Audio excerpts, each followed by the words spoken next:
Did you know that in the last moments of the old world, the final summer before everything changed, the sun felt warmer, the parks seemed greener, and the future felt brighter than ever before? It was a grand illusion, a beautiful, gilded cage, and almost no one saw the bars.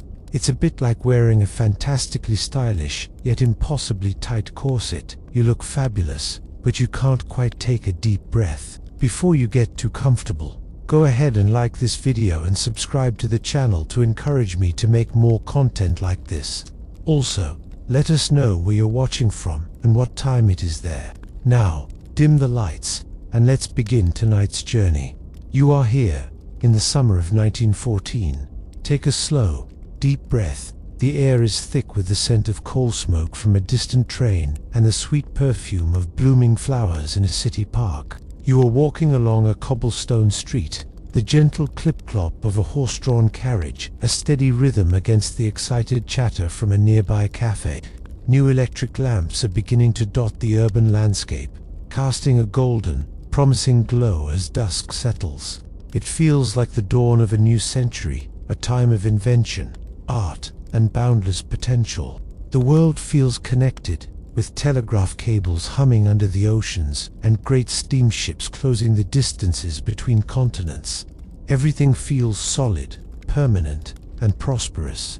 But as you stroll, you might notice the newspaper headlines tucked under a man's arm. They speak of distant troubles in a place called the Balkans, but it feels a world away. A minor squabble in the far-flung corner of a vast and stable European house. The real story, the one that truly matters, is the intricate family drama playing out in the royal courts. You see, the great powers of Europe are run by a family of cousins. There's King George V of Britain, a quiet, steady man. There's his cousin, Tsar Nicholas II of Russia, gentle and devoted to his family. And then there's their other, more bombastic cousin, Kaiser Wilhelm II of Germany, with his grand ambitions and even grander moustache. Their letters to one another are filled with familiar nicknames: Georgie, Nicky, and Willie, a correspondence that reads more like a family squabble than the prelude to global conflict. They are bound by blood, but also by a web of treaties, a series of secret handshakes and promises that act as a tripwire across the continent. Historians still debate whether this colossal war was an inevitable crash of empires or simply a tragic, avoidable tumble down the stairs of diplomacy. What do you think? Was it a grand design or a fatal mistake? For now, though such thoughts are far from your mind, the more pressing concern for high society is the scandalous new dance sweeping the continent from Argentina, the tango. It's considered so dangerously sensual that the Pope himself has condemned it. You can almost feel the pearl-clutching horror and the secret thrill of it all. It's a perfect symbol for the age, a veneer of stiff, formal propriety barely concealing the passionate, unpredictable forces churning just beneath the surface. You pause by a park bench, watching the last of the sun's rays filter through the trees. It's a perfect, peaceful evening. But if you listen very, very closely, past the laughter and the music, you might hear a faint, distant hum. It is the sound of factories churning out artillery shells, of new battleships sliding into the sea, of a world holding its breath, waiting for a single, sharp sound to break the stillness. The sun is just as warm here, in the city of Sarajevo on this late June morning, but the air feels different, charged with a nervous energy you can't quite place. It is June 28th, a date of great significance for the local Serbs, a day of historical pride and sorrow called St. Vita's Day. It is also, by a stroke of deeply unfortunate planning, the day the heir to the Austro-Hungarian throne, Archduke Franz Ferdinand, has chosen to visit. You find a spot in the cheering crowd, pressed against strangers who wave small flags. There's a festive atmosphere, but underneath it, a quiet and simmering resentment. This land is part of an empire, but many here dream of joining their Serbian brothers in a new nation. You see the motorcade approaching, a line of sleek, open-topped cars moving slowly down the Apel Quay.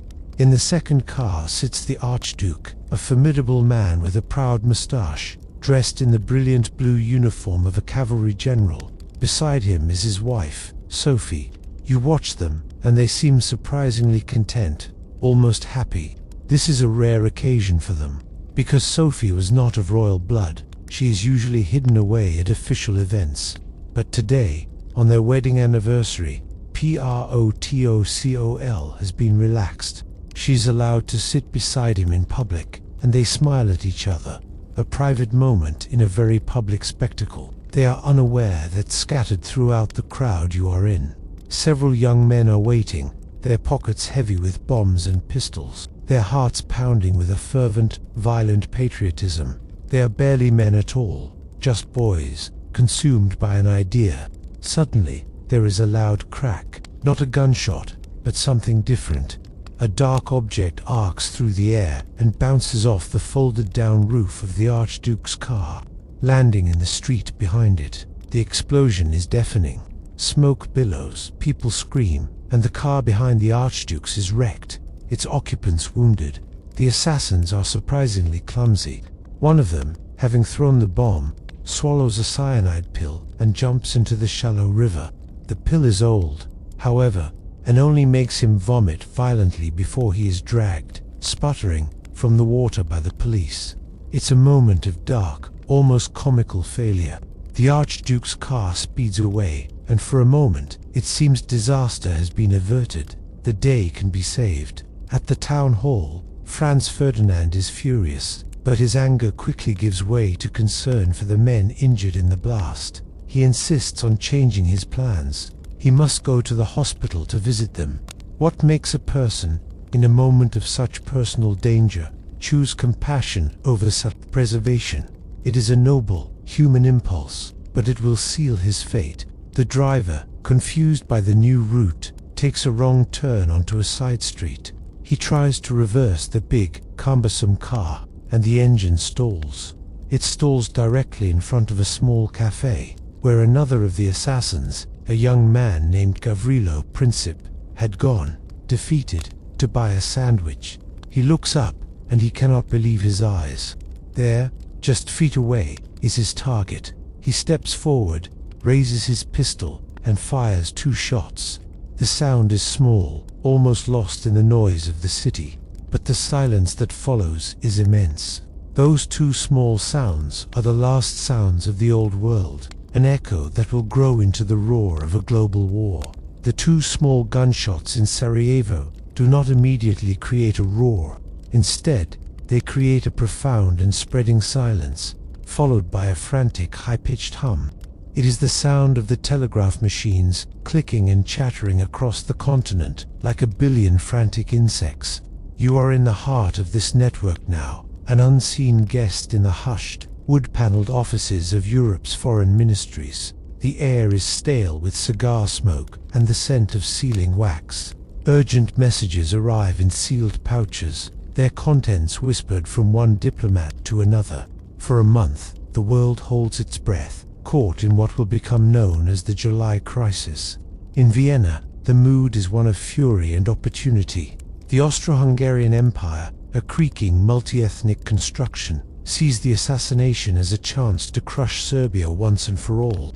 But they are a bit like a grumpy old man who talks a big game but needs his stronger neighbor's permission before he acts. So, you watch as a message is sent to Berlin.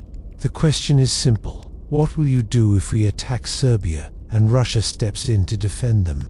The reply that comes back from Kaiser Wilhelm II is history's most infamous blank check. He essentially tells them, go ahead, do what you must. We've got your back, no matter what. Historians still fiercely debate the weight of this promise. Was it the single act that made a world war inevitable, or just one push on a boulder already rolling downhill? With this German guarantee in their pocket, the Austrians draft an ultimatum to Serbia. You watch them craft the document, and it is a masterpiece of diplomatic poison. It contains 10 demands, each one more humiliating than the last, culminating in a demand that Austrian officials be allowed to conduct their own investigation on Serbian soil. It is designed to be rejected. It is less a diplomatic note and more a formal, written invitation to a brawl. Serbia is given just 48 hours to reply. As the deadline ticks down, you can feel the tension ratchet up across the continent. Russia, seeing itself as the great protector of the Slavic peoples, begins to stir. The Tsar, Nicholas II, is a gentleman, but he is under immense pressure from his generals who are chomping at the bit. In a last-ditch effort, the cousins begin writing to each other. The Willy-Nicky telegrams, as they are now known, are a fascinating and tragic series of messages between the German Kaiser and the Russian Tsar. They plead with each other. "Nicky, I beg you," and "Willy, for the sake of our friendship," but their personal connection is no match for the immense, impersonal machinery they have set in motion. The problem is the military timetables. Every army has a mobilization plan, a complex, unchangeable schedule for moving millions of men and tons of equipment to the borders. Once you press that button, it's almost impossible to stop. It's like a non-refundable continent-wide train ticket. Once you board, you are going all the way to the destination. Russia mobilizes Germany. Seeing this, declares it an act of war. They are now locked into their own plan, a strategy that requires them to attack France first, by marching through neutral Belgium. Domino after domino begins to fall. Austria declares war on Serbia. Germany declares war on Russia. Germany declares war on France. And in London, a final ultimatum is sent. Get out of Belgium. The deadline passes. You stand on a quiet London street and hear Big Ben chime 11.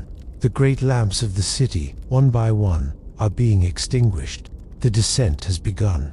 The lamps are out, but a new, feverish light now floods the cities. It's the light of pure, unadulterated patriotism. You are standing on a street corner in London, or perhaps Berlin, or Paris. It hardly matters which. The scene is the same everywhere. The air, once thick with the normal sounds of urban life, is now filled with the brassy blare of military bands, the thunderous roar of cheering crowds, and the rhythmic tramp of thousands of marching feet. It is an intoxicating atmosphere, a potent cocktail of national pride, youthful bravado, and a profound sense of adventure. This isn't a funeral march for a dying era, it's a parade. Young men, your age and younger, stream towards recruitment offices. The lines snick around city blocks, the mood more like a festival than a call to arms. They laugh and joke with one another, their faces bright with excitement. They are clerks, farmers, factory workers, and university students, all swept up in a collective wave of enthusiasm. They carry with them a single, unifying belief, a phrase you hear repeated over and over again, like a comforting mantra. It'll all be over by Christmas. This is the great, powerful myth of 1914.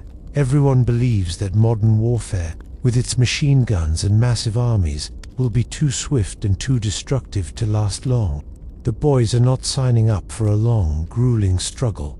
They are signing up for a short, glorious adventure, a chance to see the world and come home heroes before the leaves finish falling from the trees. The social pressure to enlist is immense. You see women pinning white feathers, the traditional symbol of cowardice, onto the lapels of any young man seen in civilian clothes. It is a quiet, devastatingly effective act of social shaming. Propaganda posters are everywhere, their bold colors and heroic imagery calling to you from every wall. They don't speak of death or mud, they speak of glory, duty, and defending the homeland. Historians still debate how widespread this war fever truly was, or if it was more a loud, urban phenomenon, amplified by the press, while quieter, more fearful voices in the countryside were simply drowned out. What do you feel, standing here in this roaring crowd? Is it excitement or a creeping sense of dread? You watch a train pull out of a station, packed to the windows with smiling, waving soldiers. Their families and sweethearts run alongside the tracks, throwing flowers and packets of cigarettes. It feels like a grand farewell before a championship sporting match, not a departure for the battlefield. Some of the soldiers, in their brand new, ill-fitting uniforms, look impossibly young. There's a particular naivety in their eyes, a belief that war is an honorable duel between gentlemen, a test of courage and character. They have no concept of what awaits them. They have only read stories of cavalry charges and heroic last stands. They cannot imagine the industrial, impersonal nature of the slaughter to come. As the train disappears around a bend, a momentary quiet falls over the platform. The cheering subsides, and for just a second, you see the hopeful smiles on the faces of the people left behind begin to flicker, replaced by the first faint shadow of a long and uncertain wait. The glorious march did not last long. In the first weeks of the war, there is still movement. You are with the German soldiers, a vast river of field grey pouring through Belgium and into northern France. Their bright, pointed helmets, the Pickelhauben, glint in the late summer sun. This is the Great Schlieffen Plan in action, a meticulously designed hammer swing intended to crush Paris and end the war in the west, before the slow-moving Russians can fully mobilize in the east. The French, clad in their now tragically conspicuous bright red trousers and blue coats, fall back. It seems, for a moment, that the optimistic predictions were correct.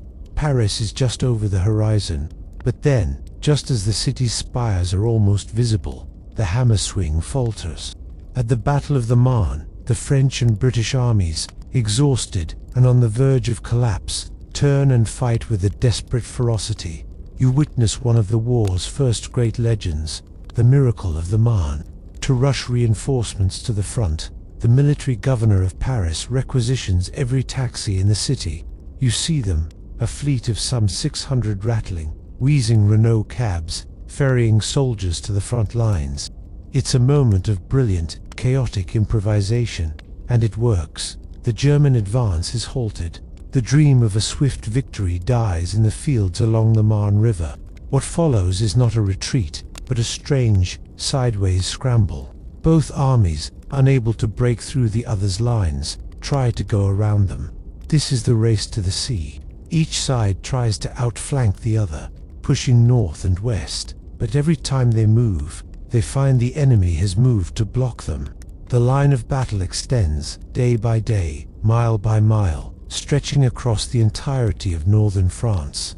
And with every failed attack, with every bloody repulse, the soldiers learn a brutal lesson, taught by the chattering static of the machine gun. To stand up in the open is to die. So, instinctively, they begin to dig. At first, the digging is primitive. You grab a small entrenching tool, or even just your bayonet or your hands, and scrape a shallow ditch in the earth. It's not a trench, not yet, just a hole deep enough to offer some protection from bullets and shrapnel. The soldiers believe these are temporary shelters, just a place to wait until the grand, sweeping attacks can begin again. But the attacks keep failing, and so the holes get deeper. They are connected to other holes, creating a shallow line. Planks are brought up, sandbags are filled, and slowly, without any grand design, a new landscape is born. A scar of raw earth is carved into the face of Europe, from the Swiss Alps all the way to the North Sea. Historians still debate whether the generals' inability to grasp this new reality was due to stubborn traditionalism, or the simple fact that defensive technology had catastrophically outpaced offensive tactics. The feeling on the front line changes completely. The cheering has faded, replaced by the constant, dull thud of artillery. The air, once filled with the scent of summer fields, now smells of damp clay, cordite, and fear. You hunker down in your muddy scrape. The autumn rains begin to fall, turning the rich farmland into a cold, clinging quagmire. The war of movement is over. The dream of being home by Christmas is a bitter joke. You are no longer a marching soldier in a glorious parade. You are an insect, burrowed into the cold, wet mud, looking out across a few hundred yards of shattered earth at another line of insects, doing exactly the same. The stalemate has begun. The world has shrunk. It is no longer a landscape of fields and villages, but a narrow, muddy canyon that twists and turns for miles. This is your new home, a labyrinth carved into the earth. You look up, and your only view of the sky is a thin grey ribbon framed by the jagged edges of sandbags and broken earth. The trench system is a complex, almost living thing. a terrible open-air subway system with the worst possible commute. There are frontline trenches, support trenches behind them, and communication trenches that zigzag back and forth to prevent a single artillery shell from wiping out an entire line of men. You learn the geography of this place intimately, every bend, every dugout, every crumbling section of wall. Your life is governed by a monotonous and rigid routine. It begins and ends with stand to. At dawn and at dusk, the two most likely times for an attack, you and every other soldier stand on the fire step, rifle in hand, bayonet fixed, staring out into the misty gloom of no man's land. It is a time of maximum tension, but for hours in between, the dominant enemy is not the Germans, but a soul-crushing boredom. You write letters home, your pencil scratching on damp paper, carefully censoring your own words so as not to worry your family. You read the same newspapers over and over until the print fades. You play cards, you mend your uniform, and you engage in the endless, back-breaking work of just existing here, bailing water, repairing the collapsing trench walls, and trying to stay warm. You are not alone in this muddy kingdom, however. You have roommates, millions of them. Rats, grown fat on discarded rations, and the unburied dead are the true landlords of this place. You hear them at night, a constant scratching and scurrying in the darkness. They are bold and fearless, sometimes running across your face as you try to sleep. Then there is the water, a constant seeping presence that pools at the bottom of the trench. To stand in it for days on end leads to trench foot, a painful condition where your feet become numb, swollen, and discolored. The other constant is the food. You become intimately familiar with bully beef, a tinned corned beef, and hardtack biscuits. So notoriously hard they were said to be better for mailing home as postcards than for eating. This crushing routine of boredom is punctuated by moments of pure, undiluted terror. A single crack from a sniper's rifle, a careless head raised for a second too long over the parapet, the high, whistling shriek of an incoming artillery shell, a sound that gives you just seconds to flatten yourself in the mud and pray. The psychological toll is immense. Historians and psychologists still debate whether the condition of shell shock was a form of cowardice, a physical brain injury from explosions, or a profound psychological trauma. When the fighting escalated, it wasn't always a grand battle. Often it was a trench raid, a brutal, silent attack in the dead of night. For this, soldiers crafted their own terrifyingly primitive weapons. Trench clubs made of wood and studded with nails, knobs of iron, or even old gears. It was a return to medieval brutality in the age of the machine gun. You exist in this strange duality, long stretches of nothing, broken by moments of everything, all at once. The cold of December has finally arrived, and it brings a new kind of misery. The rain has stopped, but the water in the bottom of the trench has turned to a slushy, ankle-deep ice. The mud has frozen solid, creating a landscape of hard, jagged ruts that are treacherous to walk on. The air is so cold it hurts to breathe, and you spend your days huddled in your greatcoat, trying to preserve any scrap of body heat. The war has settled into a routine of sniping and shelling, a low, grinding hum of violence that has become the normal soundtrack to your life. The optimistic letters from home, still talking about Christmas, feel like they come from another planet. Then, on Christmas Eve, you hear something impossible.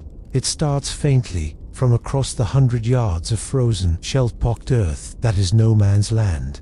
It's not the sound of an attack, not the rumble of artillery or the crack of a rifle. It's singing. The German soldiers are singing a Christmas carol. The melody is familiar, even if the words are not. It is still silent night. A ripple of disbelief passes down your trench. Is it a trick? A strange new form of psychological warfare? The singing stops, and a tentative applause breaks out from your side. Then, one of your own lads, bolder than the rest, climbs onto the fire step and begins to sing a carol back at them. What happens next is a slow, unscripted miracle. A voice calls out from the German lines in broken English, "Tommy, you know, shoot. We know, shoot." Small lights begin to appear along their parapet. They are Christmas trees, tiny firs lit with candles, placed there in a brave and fragile act of defiance against the darkness. The sight is so surreal, so utterly out of place, that it breaks the spell of hatred. You watch, rifle half raised as a single, unarmed German soldier cautiously climbs out of his trench and walks into the middle of no man's land. Then another.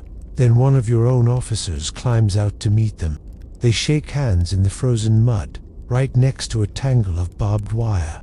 Soon, the space between the trenches is filled with men. You climb out, your boots crunching on the frosted ground, and find yourself face to face with the enemy. He is just a man, like you. He has a photograph of his family he wants to show you. You have a packet of cigarettes to trade for his sausage.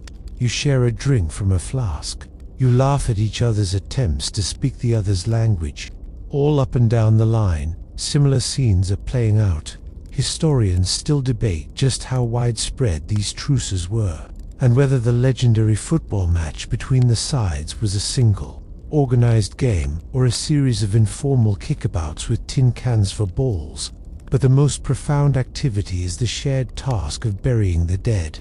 Together, you help one another carry the fallen comrades who have been lying out in the open for weeks, giving them a proper, dignified burial. For a few short hours, you are not enemies, you are just men, united by a common humanity and a shared, terrible circumstance. But the sun begins to set. The officers, under orders from furious generals in the rear, tell you it must end. With handshakes and promises to right, you return to your muddy homes. The next day, the shooting starts again. The war has not ended. But for one day, you proved that peace was possible. The brief, fragile peace of that Christmas is now a distant memory, a story you might tell yourself to stay sane. The war has not only resumed, it is evolving, becoming cleverer and crueler. For the first time in human history, the battlefield is no longer confined to the ground. You now have to look up. You tilt your head back, straining your eyes against the grey sky, and you see them. At first, airplanes were seen as little more than scouts, flimsy contraptions of wood, wire, and canvas used for taking photographs of the enemy's trenches. Their pilots were a new kind of knight, aces who engaged in a strange, distant chivalry, sometimes waving to each other as they passed on their respective missions. But that chivalry, like the Christmas Truce, is a dying breed. The sky is becoming a battlefield. You watch two of these fragile machines circling each other, a slow, clumsy dance that seems almost graceful from the ground. Up there, it is anything but. The pilots are fighting not just the enemy, but their own unreliable engines and the biting wind in their open cockpits. In the earliest days of aerial combat, the methods were laughably primitive. Pilots would take pistols and rifles up with them, even throwing bricks or heavy objects, hoping to damage the other plane's propeller. But technology is catching up with intent. The machine gun is mounted, and a simple but ingenious invention, an interrupter gear, allows it to fire through the spinning propeller blades without shooting them off. The dogfight is born. You watch as one of the planes, trailing a plume of black smoke, begins to spiral downwards. It is a strange, detached kind of horror, a new vertical dimension of death. As terrifying as this new threat from the sky is, an even more insidious one is about to be born from the ground. You find yourself in the trenches near a Belgian city called Ypres in April of 1915. The day is unusually quiet. The shelling has stopped. The wind is blowing gently from the German lines towards yours. Then, you see it. It is a cloud, a strange greenish-yellow fog about the height of a man, rolling slowly and silently across no man's land. No one knows what it is. Is it a smokescreen for an impending attack? Some men, out of curiosity, peer over the parapet. The cloud drifts over the French and Algerian troops in the trenches next to yours. Then the screaming begins. It is a sound of pure primal agony you have never heard before. The cloud has a strange sweetish smell, like pineapple and pepper. It is chlorine gas. It seeps into the trenches, hugging the ground, and as it touches the moisture in a man's eyes, throat, and lungs, it turns into hydrochloric acid. It is drowning on dry land. You see men clawing at their own throats, their faces turning a ghastly blue, as they gasp for a breath that will not come. Panic erupts.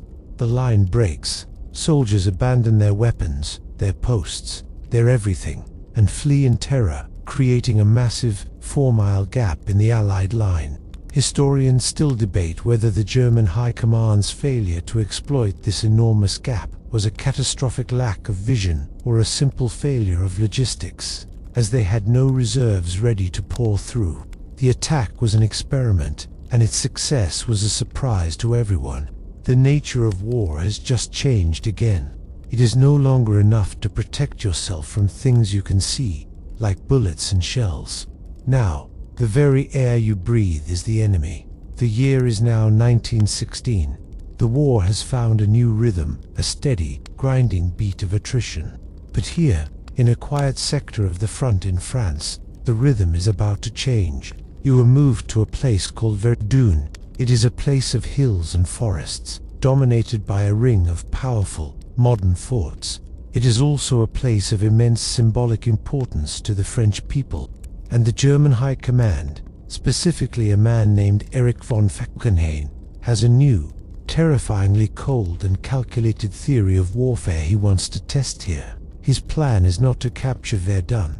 The plan is to turn it into a meat grinder. He knows the French will never let it fall, that they will pour every last man they have into its defense. His goal is simple and monstrous: to bleed the French army white. The battle begins with an artillery bombardment of an intensity the world has never seen before.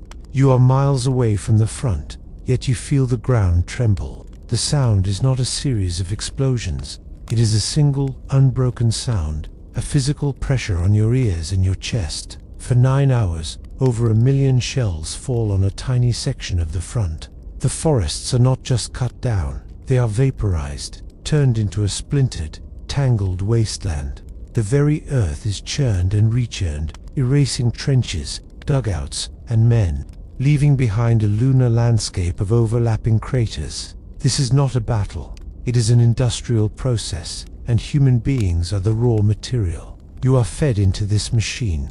The French devise a system called the Noria, named after the rotating water wheels of North Africa. It is a system of constant rotation.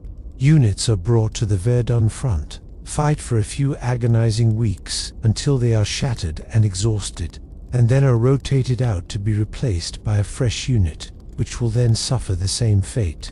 It is a conveyor belt of men, a commute from hell, and it means that almost the entire French army will, at some point, pass through the grinder of Verdun.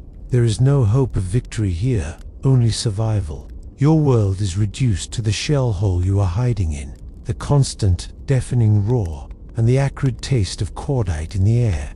To supply this furnace of a battle, the French rely on a single, narrow road. It becomes known as the Voie sacrée, the sacred way. For 24 hours a day, 7 days a week, a continuous double line of trucks, nose to tail, rumbles along this road, carrying men, food, and ammunition to the front, and carrying the wounded back. It is the artery of the battle, and if it is cut, Verdun will die. At its peak, a truck passes any given point every 14 seconds. It is a logistical miracle born of pure desperation. Historians continue to debate whether Falkenhayn's bleed them white strategy was a genuine pre-battle calculation or a convenient justification he invented after his initial breakthrough attack failed to achieve a quick victory. What do you think? Can a mind truly be so cold as to plan such a thing? Or is it the excuse of a man who has failed? For you, here, in the mud and the noise, the academic debate means nothing. All you know is the grinding, the endless, relentless grinding of the millstone of Verdun. The endless, desperate cries for help from the French at Verdun have finally been answered. But the answer is not a rescue. It is the opening of a second, even larger furnace, just a few miles away. You have been moved north, to the region of the Somme, a place of gentle, rolling chalk hills and a peaceful, meandering river. It is a stark contrast to the hellscape of Verdun, but it is about to become synonymous with slaughter on an even greater scale. The British High Command, led by General Douglas Haig, has a plan. It is a plan of overwhelming, brutalist simplicity. They will bombard the German lines for an entire week with more artillery than has ever been gathered in one place in the history of the world. They will fire 1.5 million shells. The theory is that this steel storm will obliterate everything: the barbed wire, the machine gun nests, the soldiers themselves. You are huddled in a forward trench on the morning of July 1st, 1916. For 7 days, the world has been nothing but noise. The ground has shaken continuously, a man-made earthquake that makes sleep impossible and sanity a fragile commodity. The air is thick with the smell of explosives. The officers have assured you, with absolute confidence, that after a bombardment like this, the attack will be a walkover. You will be able to stroll across no man's land, you are told, and take the German trenches with minimal resistance. You are part of the new volunteer army, a PALS battalion, men who enlisted together from the same town, the same factory, the same street.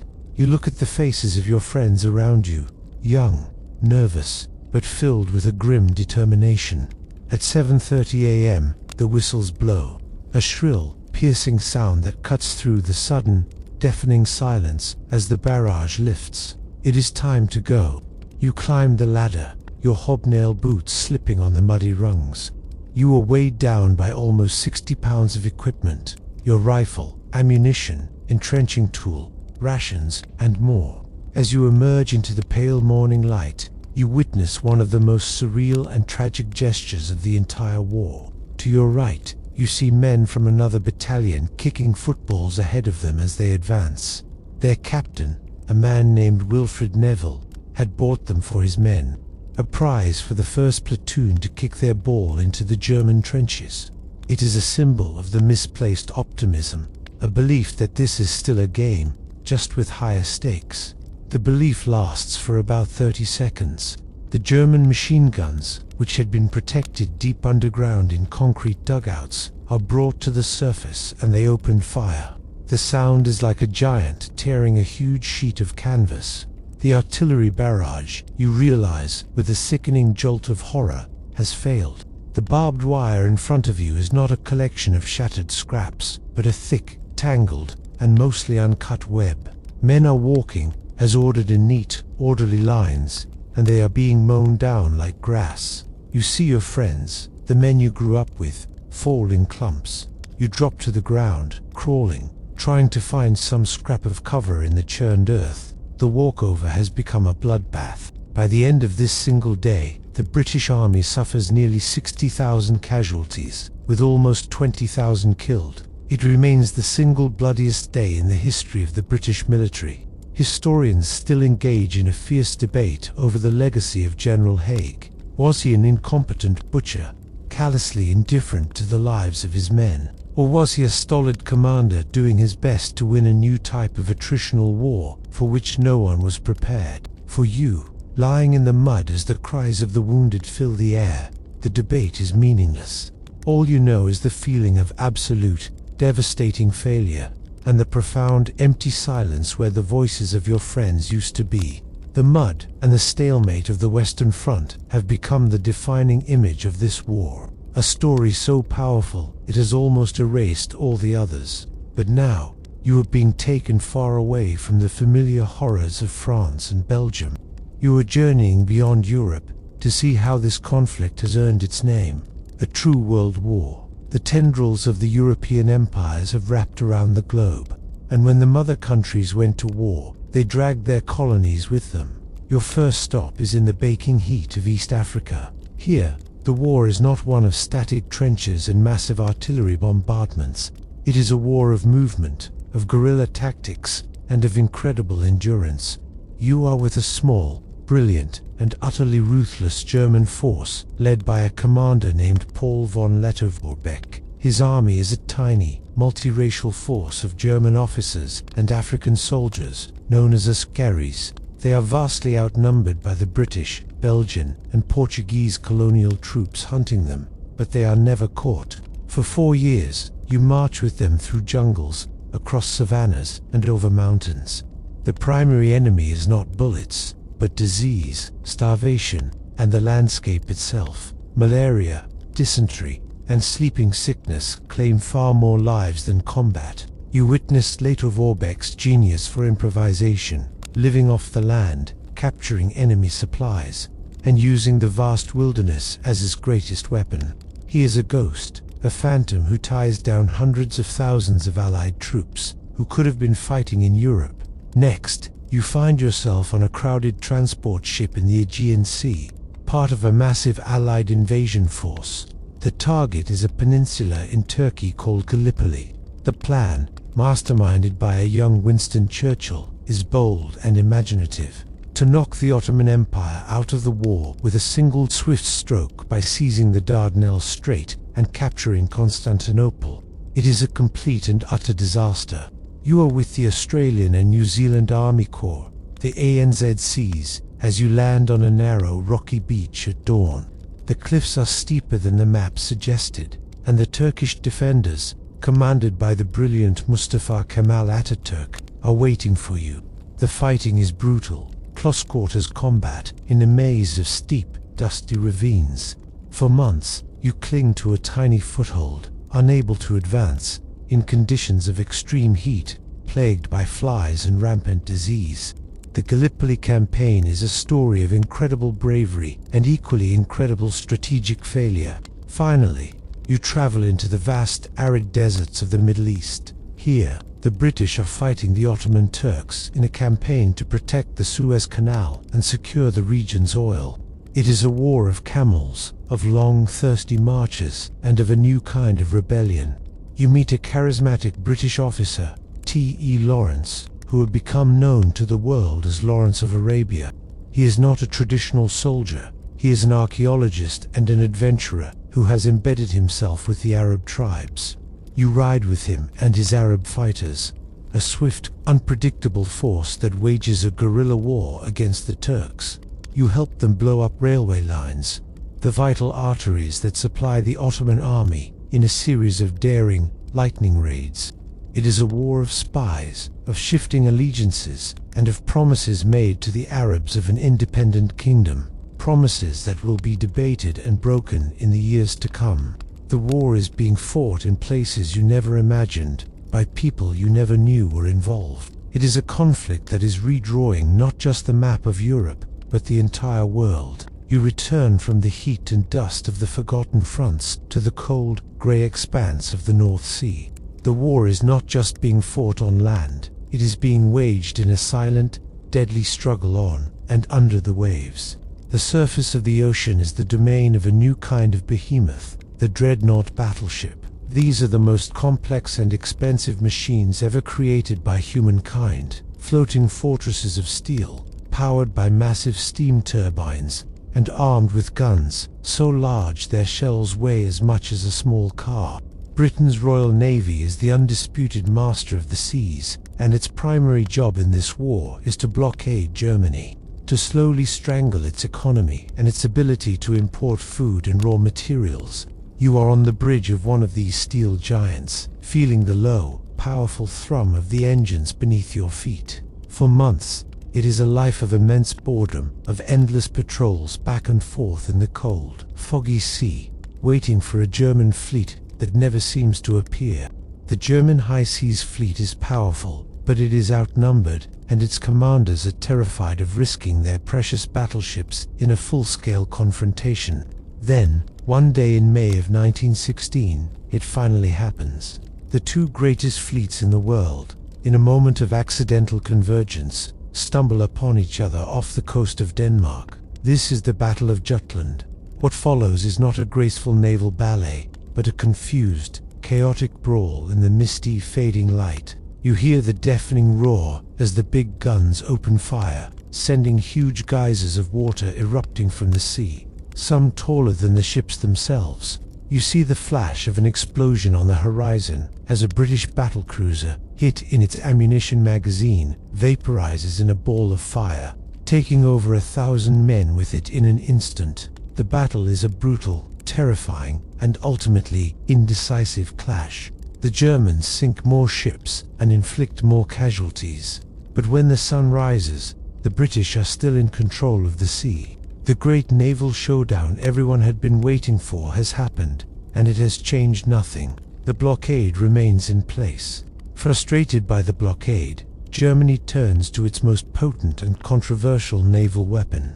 You are now descending beneath the waves, into the claustrophobic diesel-scented confines of a German submarine, a U-boat. The air is thick and recycled, the space so cramped you can barely stand upright. Your world is one of gauges, pipes, and the constant, unnerving creak of the hull as it endures the immense pressure of the deep.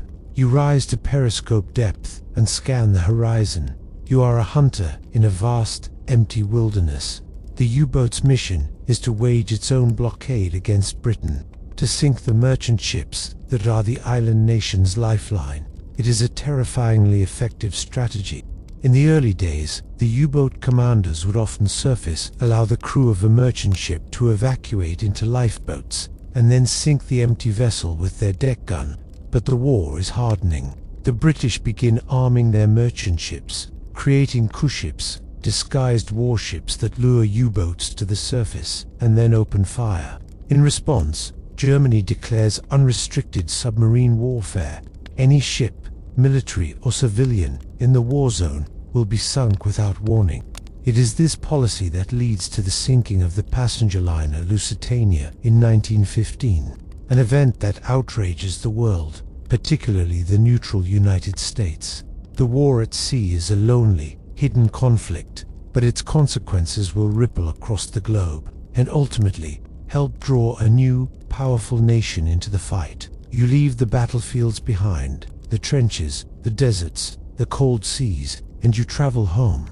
But home is not the place you left. The war is not just being fought by soldiers, it is being waged by entire societies. This is the home front, a new term for a new reality, a place of immense change, sacrifice, and pressure. The first thing you notice is the absence of men. The streets, factories, and farms are populated by the old, the very young, and a vast, newly mobilized army of women. You see them everywhere, in roles that would have been unthinkable just a few years ago. Women are driving trams, delivering mail, and working as police officers. Most importantly, you see them in the munitions factories, the so-called munitionettes. They work long, dangerous hours with hazardous chemicals, filling shells with explosives. The work is so dangerous that their skin often turns a jaundiced yellow from TNT poisoning, earning them the nickname Canary Girls. They are the unsung heroes of the war effort, the women who are building the weapons that their husbands, brothers, and sons are using at the front.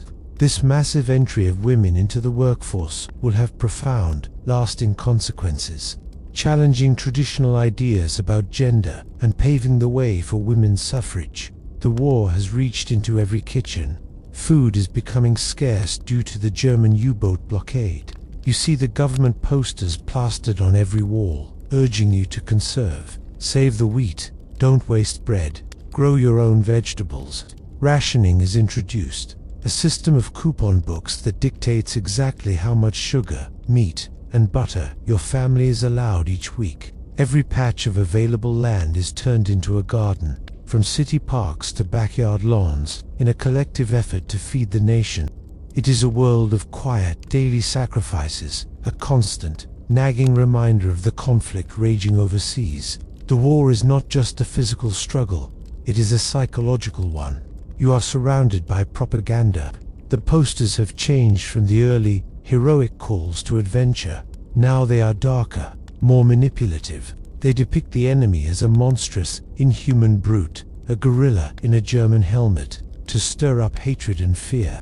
They play on your sense of guilt and duty, with famous images of a father being asked by his children, "Daddy, what did you do in the Great War?" Censorship is absolute.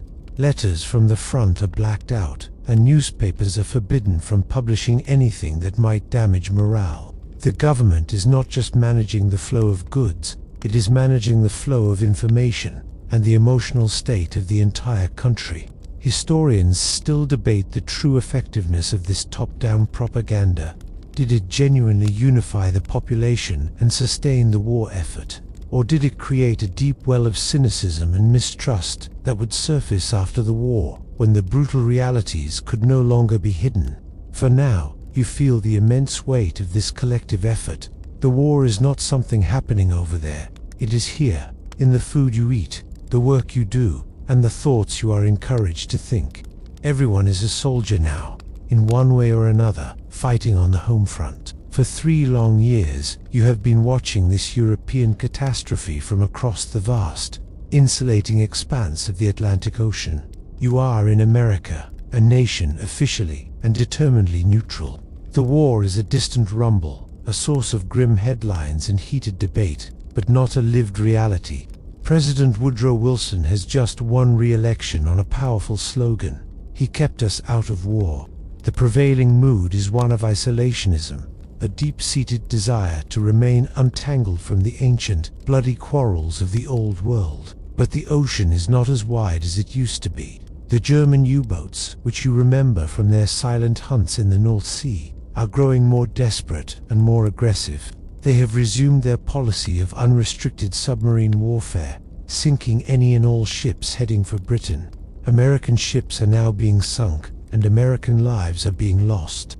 A slow, simmering anger begins to build across the country. The distant rumble is getting closer. Then, a stunning piece of diplomatic dynamite is dropped into the public square. British intelligence has intercepted and decoded a secret telegram sent from the German Foreign Minister, Arthur Zimmermann, to the German ambassador in Mexico. You read the decoded message, and you can hardly believe its audacious content. If the United States enters the war, Germany proposes a military alliance with Mexico. In return, Germany will help Mexico reconquer the lost territory in Texas, New Mexico, and Arizona. It is a strategic blunder of epic proportions. The news of the Zimmermann telegram explodes across America, turning that simmering anger into a full-blown roar of outrage. The idea of a German-backed war on the American border is the final straw. On a rainy April day in 1917, President Wilson stands before Congress and asks for a declaration of war to make the world safe for democracy. The isolationist dream is over. America is in. But it is one thing to declare war, and another thing entirely to fight one. The United States has a tiny, unprepared army. A massive draft is instituted, and the nation's immense industrial power is turned towards the war effort. It will take time. By the time the first American troops begin to arrive in France in large numbers, the European armies are on the verge of collapse. They are bled white, exhausted, and deeply cynical after 3 years of slaughter. And then you see them, the Americans. They are called doughboys, a nickname whose origins are obscure, perhaps coming from the button shape on their uniforms or the way they cooked field rations. They arrive with a swagger and an infectious, almost naive optimism. They are tall, well-fed, and healthy. Their clean olive-drab uniforms stand in stark contrast to the faded, mud-caked khaki and blue of the British and French. They bring with them not just fresh bodies, but a fresh energy, a belief that they can, and will, win this war. The French soldiers greet them with cries of Vive l'Amérique. Historians still debate whether America's greatest contribution was its actual battlefield performance, which was initially inexperienced, or the immense psychological boost it gave the Allies and the corresponding blow it delivered to German morale. The tide is turning. The balance of power, so precariously and bloodily maintained for years, has just been decisively tipped. While the Western Front is being bolstered by the arrival of fresh American troops, the entire Eastern Front, a theater of war just as vast and brutal, is beginning to crumble from within. You are now in Russia, a country that has been stretched to its breaking point. The war has been a catastrophe for the Tsar's armies. They have suffered staggering losses, millions of men killed, wounded, or captured. The army is poorly equipped, often sending soldiers to the front without rifles, telling them to pick one up from a fallen comrade. The home front is in even worse shape. The economy has collapsed. Food is scarce, and the cities are gripped by hunger and cold. You are standing in a bread line in the capital city of Petrograd in the freezing winter of 1917. The line is hundreds of women long, and they have been waiting for hours in the bitter wind for a loaf of bread that may never come. The mood is a volatile mixture of desperation and fury. A protest starts. It begins with women, but soon they are joined by factory workers, and then by soldiers, who have been ordered to fire on the crowds but instead join them. The protests swell into a full-blown revolution. It is remarkably swift and almost bloodless. The Tsar, Nicholas II, the well-meaning but ineffectual cousin Nicky, is hundreds of miles away at army headquarters. By the time he realizes what is happening, it is too late. The imperial government collapses, and he is forced to abdicate. 300 years of Romanov rule have ended, not with a bang, but with the angry shouts of a bread riot. A provisional government takes over, but it makes a fatal mistake. It decides to continue the war. The Russian people, however, have had enough. The country slides deeper into chaos, and into this chaos, the Germans decide to inject a secret weapon. You watch as they take a sealed train and transport a small group of exiled Russian revolutionaries across Germany and back into their homeland. Their leader is a man of ferocious intelligence and unwavering revolutionary zeal, Vladimir Lenin. He arrives in Petrograd with a simple, powerful message: peace, land, and bread. It is a message that resonates deeply with the exhausted soldiers and starving peasants. In October, Lenin and his Bolsheviks seize power in a second, more organized revolution. Almost their first act is to seek an end to the war with Germany. You are a fly on the wall at the peace negotiations in the town of Brest-Litovsk. The terms the Germans demand are utterly humiliating. Russia must give up vast swathes of its territory, including Poland, Finland, the Baltic states, and Ukraine. It is a devastating blow, but Lenin, desperate to consolidate his revolution, agrees to pay the price. In March 1918, the treaty is signed. Russia is out of the war. This is a momentous event for the course of the entire conflict. Millions of German soldiers who were fighting on the Eastern Front are now freed up. You see them board in trains, a massive transfer of manpower from east to west. The German High Command now has a temporary numerical advantage on the Western Front. They have one last, fleeting window of opportunity. They must launch a massive, final offensive to win the war before the Americans can arrive in overwhelming numbers. The collapse of Russia has set the stage for the final, desperate gamble of the war. The German army, bolstered by its veterans from the Eastern Front, is preparing for its final, massive push. But as they gather, a new enemy is gathering with them, an enemy that is silent, invisible, and far more deadly than any machine gun. It respects no trench lines, no national borders, and no declarations of neutrality. You are in a crowded army camp in the spring of 1918, and you begin to notice men coughing, their faces flushed with a fever that comes on with terrifying speed. At first, it is dismissed as just another bout of the flu, a common ailment in the crowded, unsanitary conditions of military life. But this is not the common flu. This is something new, something vicious. You watch as a perfectly healthy young soldier begins to feel unwell in the morning, and by nightfall, he is struggling for breath, his skin turning a dark purplish-blue color from lack of oxygen. The doctors are baffled. Their hospitals, already overflowing with the war's wounded, are now swamped with medical cases. The disease spreads like wildfire through the packed troop transports and the dense lines of the trenches.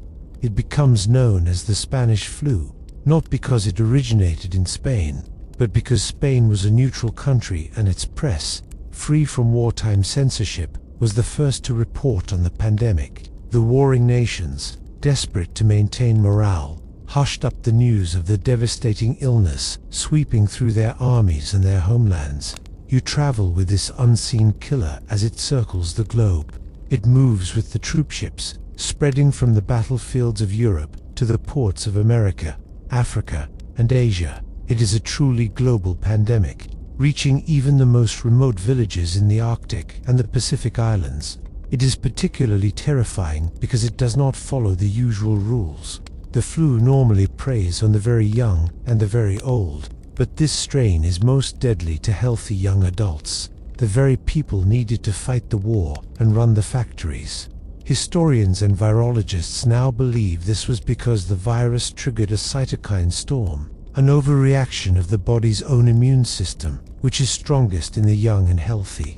The world tries to fight back. Public spaces are closed. People are ordered to wear gauze masks, though they offer little real protection. But in a world already exhausted by 4 years of war, the response is often too little, too late. The sheer numbers are staggering. Over the course of the pandemic, it will infect an estimated 1/3 of the world's population and kill somewhere between 50 and 100 million people. This is a number that dwarfs the military casualties of the war itself. More American soldiers will die from the flu in 1918 than were killed in combat. You are back on the Western Front, watching the Great German Spring Offensive unfold. It is initially a stunning success, but it soon begins to falter. The German army is not just exhausted from the fighting, it is being ravaged by the flu. Entire divisions are operating at a fraction of their strength. The Allies are hit just as hard, but their constant stream of fresh, healthy American troops provides a crucial reserve that the Germans simply do not have. The great irony is that the war, which created the perfect conditions for the pandemic to spread, is now being directly influenced by it. Historians still debate the precise impact of the flu on the war's final outcome, but it is undeniable that this silent, biological enemy played a crucial role, weakening the German army at the most critical moment of its final, desperate attack. The Great German Spring Offensive, the final, desperate roll of the dice, has failed. It made stunning initial gains, punching huge holes in the Allied lines, but it could not land a knockout blow. The German army, exhausted, overstretched, and ravaged by the Spanish flu, has run out of steam. Now, in the late summer of 1918, the tide turns, suddenly and decisively. You can feel the shift in the very atmosphere of the front. The Allies, now unified under a single commander, the French Marshal Ferdinand Foch, and massively reinforced by the Americans, are about to launch their own offensive. This is not another bloody head-on slog like the Somme or Verdun. The Allies have finally learned the brutal lessons of the past 4 years. You are part of a new kind of attack, a coordinated, all-arms assault. The battle begins not just with a massive artillery barrage, but with a new creeping barrage. A curtain of shells that moves forward at a walking pace just ahead of you, forcing the enemy to keep their heads down. You advance not in neat, vulnerable lines, but in small, flexible groups, using fire and maneuver. You are supported by the newest weapon of the war, the tank. You watch these strange rhomboidal metal beasts clank and crawl across the cratered landscape, crushing barbed wire and spitting machine gun fire. Above you, Allied aircraft dominate the sky, strafing enemy positions and reporting their movements. This is the 100 Days Offensive. It begins on August 8th, a day that the German commander, Erich Ludendorff, will later call the Black Day of the German Army. The attack by Australian and Canadian troops at the Battle of Amiens is a stunning success.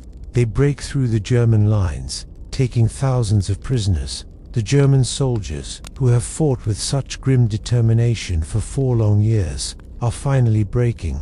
You see it in the faces of the prisoners, a look not of defiance, but of weary, profound relief. Their morale has collapsed. They know the war is lost.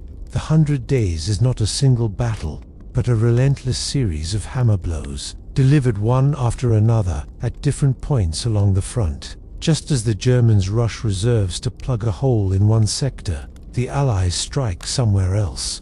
The Hindenburg Line, the most formidable defensive system ever constructed, a deep belt of concrete bunkers, trenches, and machine gun nests that the Germans believed to be impregnable, is systematically broken.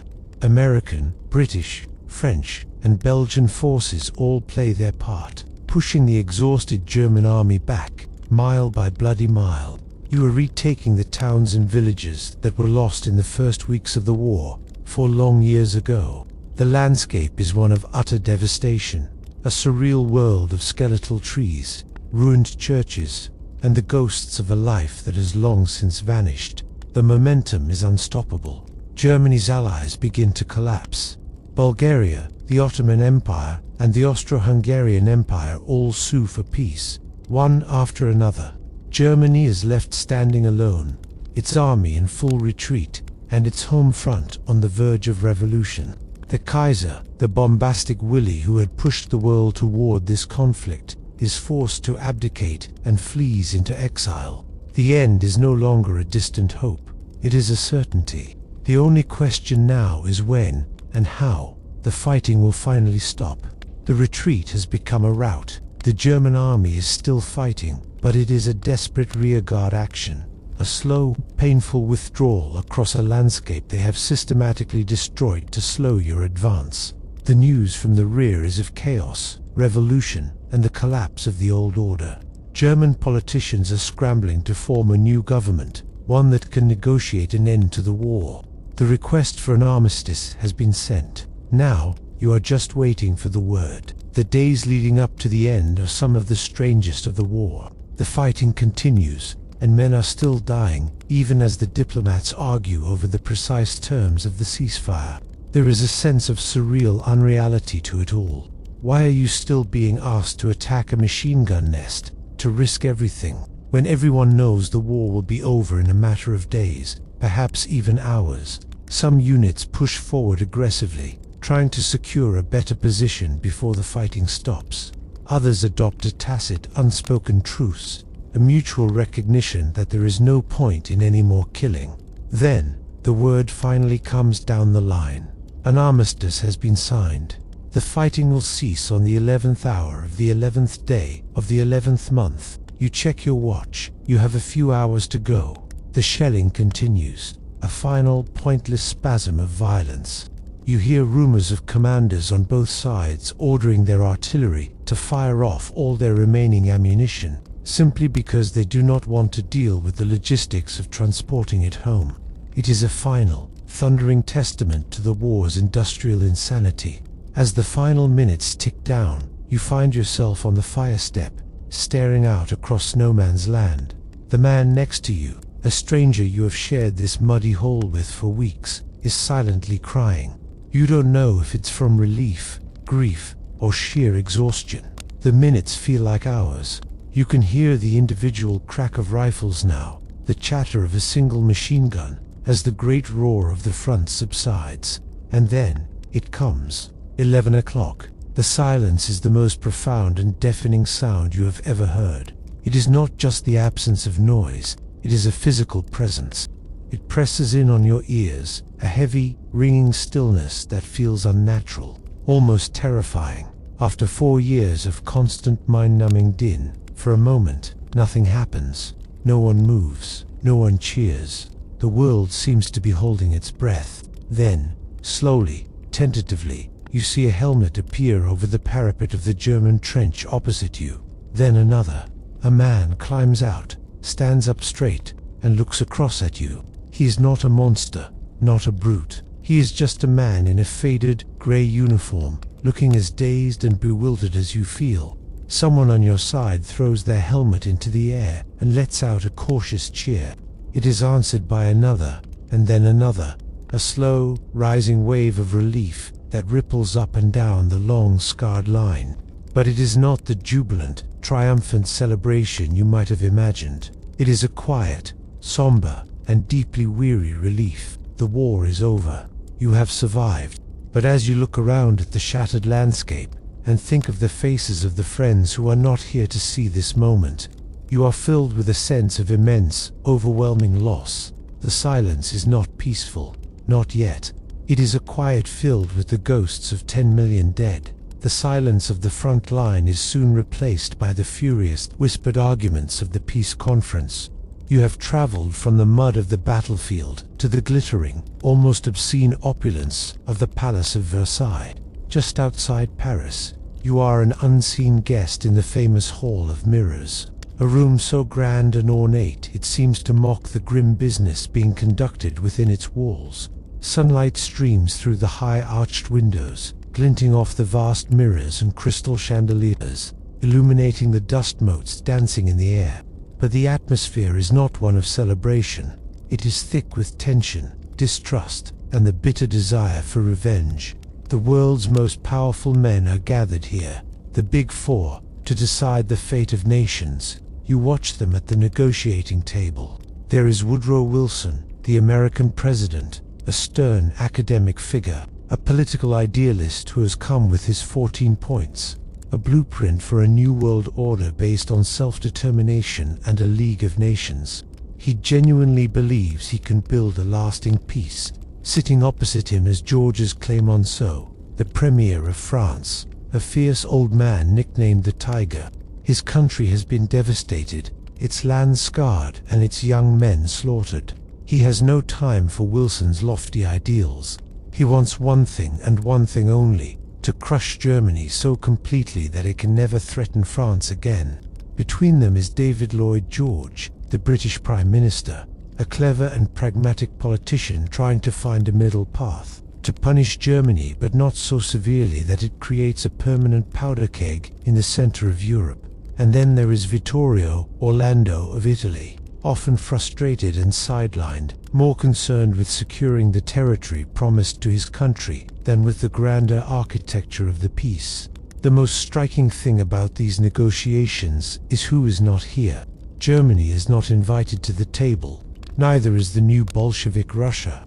This is not a negotiation among equals. It is a sentencing. You witness the clash of visions. Wilson speaks of a peace without victory. Clemenceau scoffs, reportedly saying, "Mr. Wilson bores me with his 14 points. God Almighty has only 10. For months, they argue, compromise, and bully one another.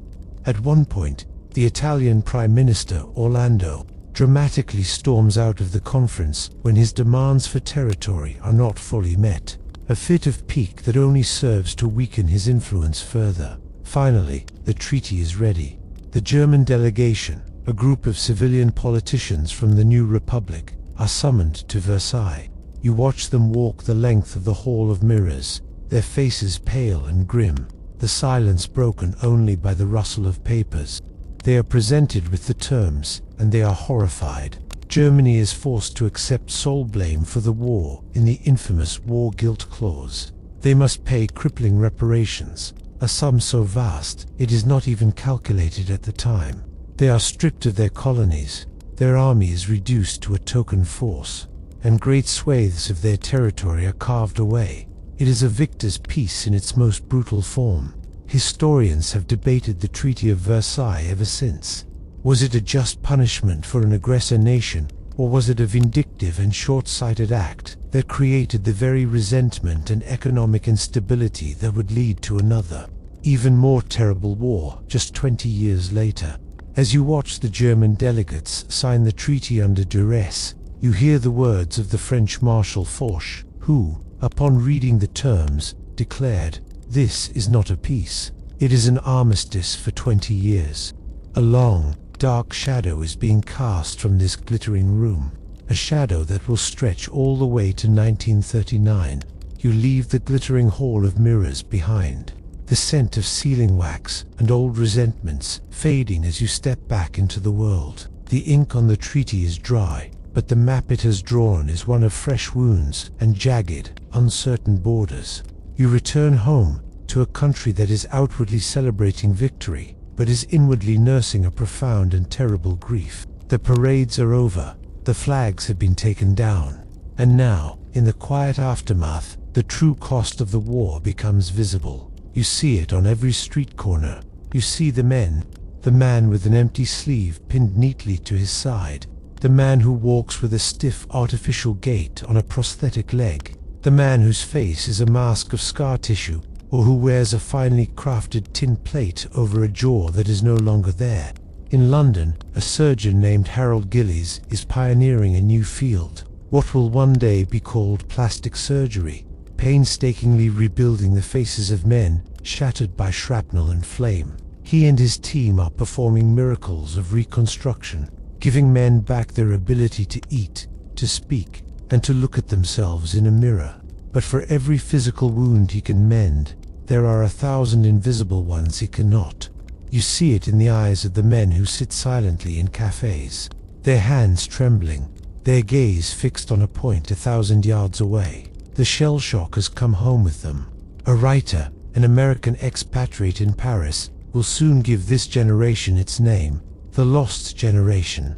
It is a generation that went to war with a belief in honor, glory, and patriotism, and came back with nothing but a deep and abiding cynicism. All the old certainties have been turned to dust and mud. You can feel this disillusionment in the air, in the new, jarring music, the stark poetry, and the brutally honest novels that will begin to appear, stories stripped of all romance and heroism. Historians debate whether the profound disillusionment of the war was a purely destructive force or a necessary catalyst that shattered old-world illusions, paving the way for the modern age. The world itself has been fundamentally remade, for great ancient empires have vanished from the earth: the German, the Russian, the Austro-Hungarian, and the Ottoman. In their place is a patchwork of new nations, their borders drawn by tired men in a palace, often with little regard for the ethnic and religious realities on the ground. The seeds of 100 future conflicts have been sown in the very soil of the peace treaty. You stand on a quiet street, perhaps the very same one where you watched the cheering crowds in the summer of 1914. The world is quieter now, but it is not the peaceful quiet of before. It is the quiet of exhaustion, the quiet of a world that has aged a century in just 4 years. You look at the faces of the survivors, the men and women who must now pick up the pieces, and you are left with the great, unanswered question that will echo through the decades. Was it all worth it? The long, winding journey through the years of fire and mud has come to its close. The guns have fallen silent, and the great, grinding machine of the war has shuddered to a halt, leaving behind a profound and echoing quiet. You can feel the tension begin to leave your shoulders now, a weight you may not have even realized you were carrying. Let the stories and the images of the past gently recede, like the tide pulling away from the shore, leaving only the smooth, peaceful sand behind.